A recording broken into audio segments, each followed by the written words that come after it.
Hi, I'm Maylene and I garden in Zone 7A and welcome back to my garden. So it is 60 days away from the big event, my daughter's wedding. And I am frantically trying to get things healthy in the yard and growing in the yard so it will be in the best shape possible. Now, did you know that you can time your roses to bloom for a specific event? I'm going to show you how. It has to do with a rose bloom cycle. Now, a bloom cycle is the time from when a rose is deadheaded to when it grows new growth and then has another flush of a bloom. And different rose classifications will have different bloom cycle lengths.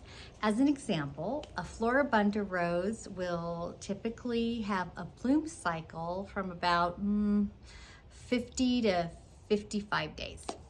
So, and a shrub rose will be anywhere between 50 and 60 days.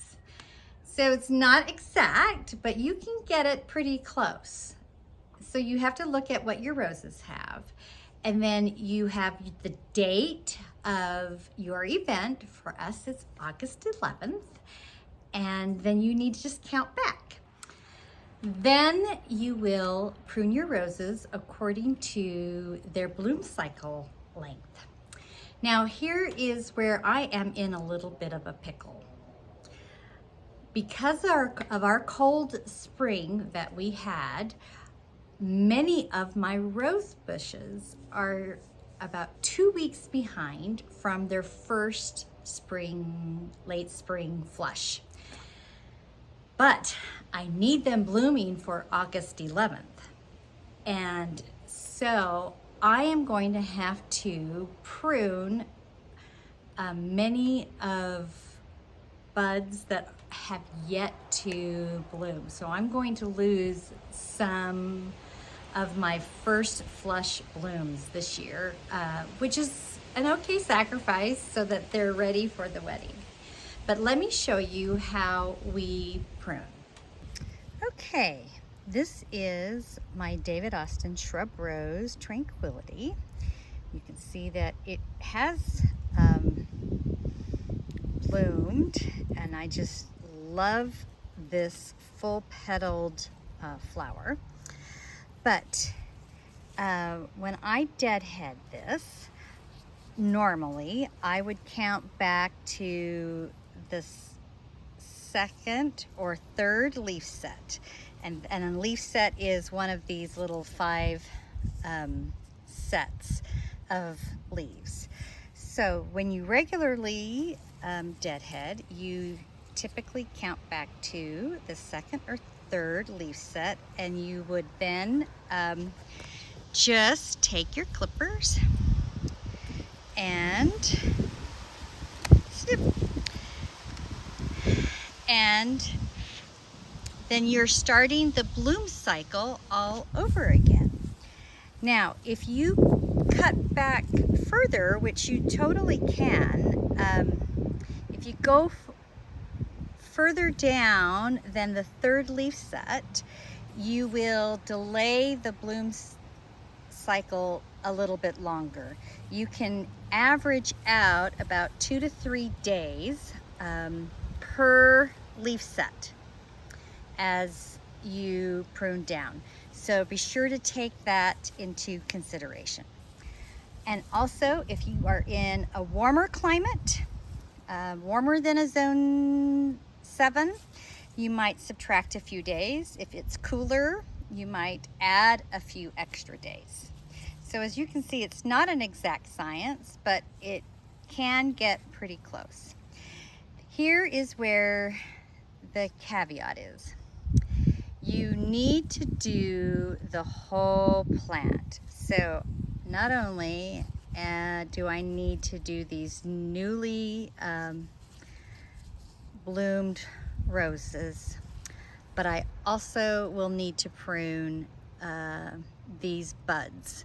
And I have several roses that are in this stage that I'm just not going to be able to see flower. Okay, so the other problem I need to solve, I have to declare war on snails. They have been out of control this year, and I need to show you what they've been doing to my plants. And they've been getting in my pots and eating flowers, and I have had enough. This was a hosta that came up. Look, it's completely gone. And if I move over here to this other one, they are just slowly attacking everything. So, what to do about it? I can't do what I typically do for my aphids, which is I will squish them with my fingers. I'm not doing that. I need to put down some pet-friendly, organic snail bait before everything is eaten. Ugh. Can I just tell you how much I hate snails? This is my favorite bed right now. Throughout the seasons, my favorite bed changes, but I love the purple and orange blooming. It's just such a vibrant contrast. And then I have this small red rose too that provides another visual contrast. And then of course there's the cranesbill geraniums in the Johnson blue, and then also in the purpley pink. I just think it is such a spectacular combination. In honor of that front flower bed I just showed you, I want to share with you my garden arrangement of the day.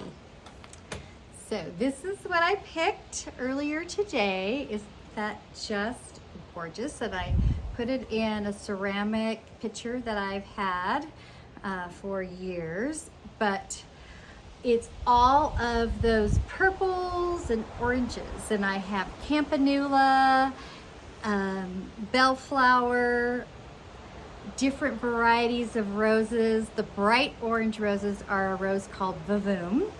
And then, of course, I have some David Austin Lady of Shallot, Jude the Obscure, and also Rhode Doll, and some Delphinium, and Penstemon, some zinnias, and I have to show you this new amazing iris. Look how dark that is, and it's got this ruffled edge. This is called Black Lipstick, and I came across it earlier this year and I just fell in love. So of course I'm going to be breeding and propagating that. Let's see, did I miss anything? Oh, I found some clematis that was blooming, so I threw that in there as well. And then of course some greenery from some shrubs. But it's amazing what you can find just in your yard, and to add a little cheeriness that will last a few days. I have this in ice water, so that I will change out every few days to get the longest bloom possible. Anyway, thanks for joining me today in my garden, and until next time, happy gardening.